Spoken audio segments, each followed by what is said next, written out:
Do you want me to give you any kind of like heads up, like 2 minutes? Yeah. Okay, I'll give you like the 2 minute, like 2 minutes left. Okay. And I'm gonna also talk slower. Okay. I think that will Yeah. help. Yeah. Hi Miriam, welcome back. How was this last week for you? Hey, well, it was okay. Honestly, it was kind of rough. Um, the session was really good. I like really appreciated like feeling heard. Um, but it kind of like made me look at things even more deeply and just not feel great. I still have that feeling of heaviness and like not being motivated and not being able to get out of bed. Um, and, it just kind of made me feel even more resentful at my parents for being so unsupportive of me. I know we talked a lot about your household last time. Is there anybody in your household other than your parents? So it's me, my mom, and my dad, and then my older brother. And we are really close. He's like the best support system that I have right now, and kind of the only support system that I have. And he's older by about 2.5 years, but he's in college and he works a lot, so we don't get that much time together. So I always just feel so alone and like attacked in the house. Have you ever tried talking to him about things that are going on in the house? I have, and he's so supportive and great.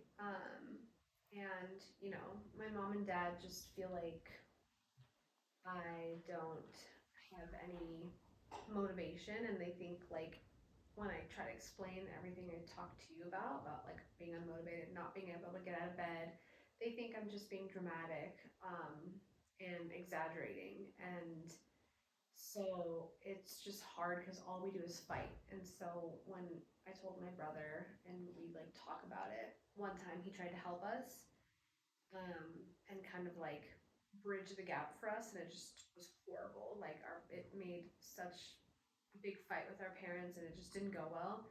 So I asked him to like not do that ever again because I just felt like it really shook things up, and I wouldn't be okay if that ever affected our relationship. So I do talk to him about it, but it's still kind of rare to talk to him about it. It's good that you have the availability to talk to him, and I know you mentioned, and that's why you're coming to therapy too, is because of the fighting with your parents. How frequent is the fighting since our last therapy session? Every day. It's always every day. I definitely started getting into this funk like in the last year, and like for about a year. And I think that, they just don't get me. And so um, they put so much pressure on me every day and they don't ever listen. And they're asking me why I'm not getting out of bed, why I'm not going to school, why I haven't, showered. And then it just turns into a fight every single day. How intense are the fights? Do they vary in intensity or on a scale of 1 to 10? I would say they definitely vary, but I would say they like the baseline would be a 7 and it would go to like a 9. And how does it make you feel after emotionally and physically? After the fight, Yeah. afterwards, I would say I definitely am like very riled up. I feel angry and I feel hurt and sad and frustrated. And definitely, I can get very tense. I can feel it in like my back, my neck, and my jaw. And I can get very like warm and hot because of I feel like all the emotions and just feeling like I want to explode. Um, and I definitely feel like anxious. Like I feel like my heart is burning. Like you feel it beating a little bit? Yeah, definitely feel it beating and just feel like anxiety, like or like anxiousness or stress. I'm not sure what it is, but like it just like hits my chest. Do you know if I'd love to hear more about your family? And this is our second session, so I'm trying to gather all the puzzle pieces about Miriam. Does anybody in your family that you know of have anxiety or any other physical ailments? I do think I think my mom definitely has anxiety, and I think my grandma and my aunt, which actually are all on my mom's side. I never thought about that. That's interesting. Yeah, and I think and we've been told that my grandma had depression as well. And so I know there's that, and then I don't think we have any other mental illnesses or issues or disorders that I know of. And does your grandmother play any role in your life? No, she passed away about 10 years ago. Okay. She did back then. She was a great grandma. That's good to hear. Yeah. I loved her so much. She was so sweet. She was like our matriarch, but it's been a while since she's been gone now. Okay. I'd love to hear about your cultural background and if that plays any role in your life as well. Yeah, we're Russian, and we actually are. I'm a first generation American, so my mom, both my parents had immigrated here. They didn't know each other before, and we have, I think we live a very like traditional immigrant life where we have a lot of our culture at our house. We have a lot of like food and music and books. And holidays that we celebrate that are very, Russian. We are Russian Orthodox.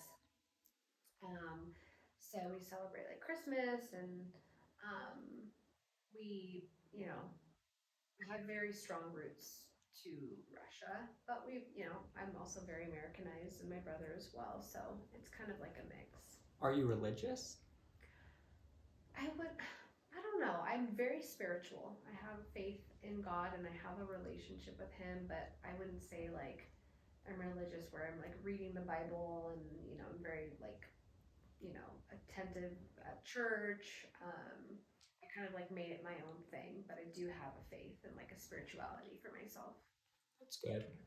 Do you have any coping skills that you're utilizing? I know you mentioned that you have a faith in spirituality, and sometimes that could play into any coping skills. Yeah, actually, it does. I definitely pray, and I also pray to my grandma, and I pray to God, and that does sometimes help me when I'm just feeling so alone and feels like I'm talking to somebody.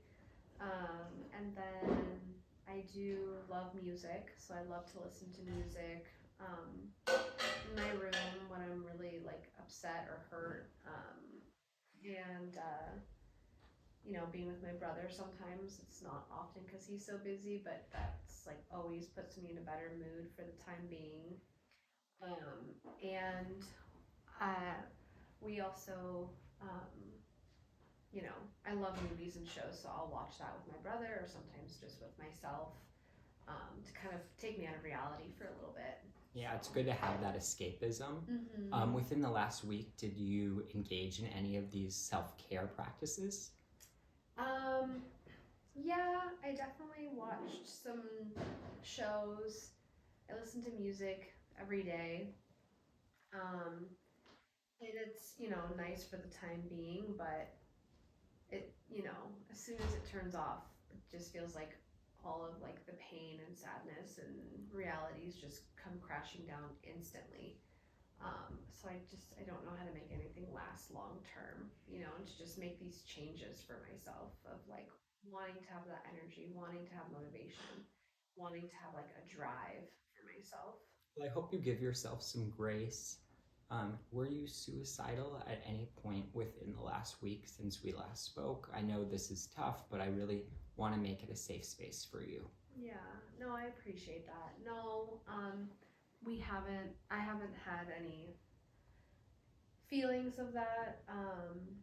Definitely feeling really low, but I remember at one point I was kind of getting worried about myself, and I specifically like kind of thought about it, and I was like, oh gosh, no, like that's never anything I'd want to do. So I definitely kind of like checked in with myself there, but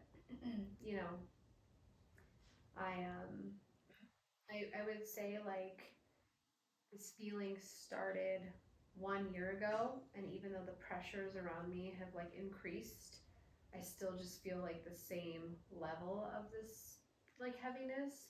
So it's kind of nice to know that it hasn't like feeling worse in that sense. And I'm sure that you could talk to your brother, you know, in these feelings where you're feeling really down. So that's definitely a support that I would advise you to call on if you're ever struggling. Yeah, I agree. Yeah. Okay, I thought that one was good. That was really good. Okay.